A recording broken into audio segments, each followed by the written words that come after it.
Hello, everyone, and welcome to the Maximilian College Basketball Picks and Analysis for Thursday, February 12th. I'm your host, Max Hofmeyer, and I've got two matchups to go over for today. And super excited for this new episode. I have some new features I've been working on, including that intro. So if you have been watching since the origin of the show, you may notice some new things. But anyways, let's go ahead and recap for Wednesday. And how about Butler getting they just barely cover there as they hit a three with a minute left and then no scoring in the rest of that game. So ended up holding on. Never a doubt on this one, even with the news that Butler Blue was stepping away from public events to rest up. So don't worry, Butler Blue, you rest up. We got a nice little cover anyways. Shot quality score was down on this one, so I just pulled up the Google score here. But it did cover about 90% of that game, and I was monitoring.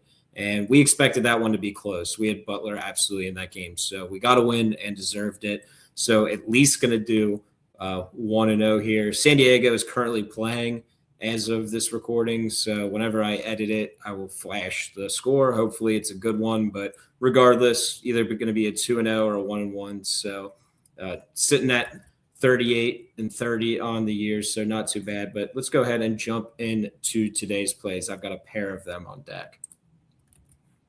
And for play number one, let's take a look here. Conference USA matchup, Kennesaw State laying 4 points at home versus Middle Tennessee. The first time these two teams played, Middle Tennessee won by 1, and shot quality agreed with that result, expecting about a 3-point win for Middle Tennessee based on the quality of shots taken in that one.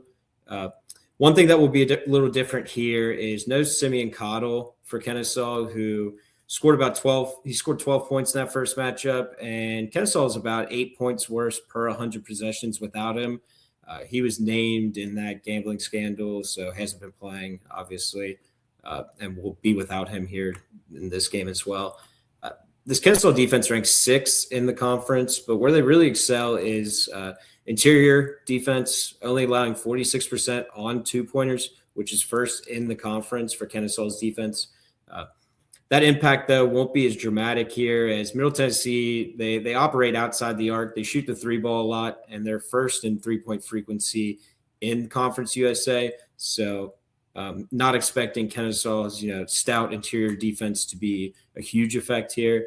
And Middle Tennessee, they hold their own as well, shooting slightly above 35%. So from an efficiency standpoint, not as bad either. Middle Tennessee currently in the midst of a 5-game losing streak, but did get unlucky in a couple of those, including their last 2 back-to-back heartbreakers in overtime. So for play number one, let's buy low here on Middle Tennessee to bounce back here and take the +4. Want to get access to more than just the free plays? Shoot me a DM on Twitter or an email to inquire about pick packages.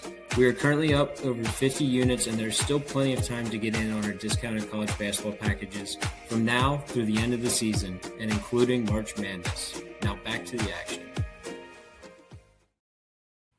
And for play number 2, we head to the Big West, where UC San Diego is -5.5 at home versus UC Davis.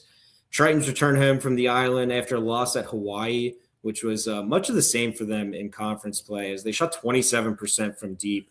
I've talked about it before on this show, but UC San Diego just hasn't been the same since the start of conference play. In the non-con, they shot 38% from deep and have dropped all the way down to less than 31% from 3 in conference play. Tritons have been heading in the wrong direction since the start of conference play and find themselves at 6-7, which is disappointing because, early on this team was fun. They were hitting threes, and they looked like they were going to be okay despite a bunch of roster turnover and losing Eric Olin to New Mexico, but just fading here in conference play. UC Davis has been the opposite story, heading in a different direction. This team's trending up since the start of conference play, sitting at 8-5 overall in the conference. UC Davis had a poor three-point shooting performance to start the year in the non-con at about 32%, but they've seen a big increase when they started conference play, shooting 38% from deep, which puts them second in the conference in three-point efficiency. And, UC Davis shoots them pretty frequently at a rate of about 43% of their attempts.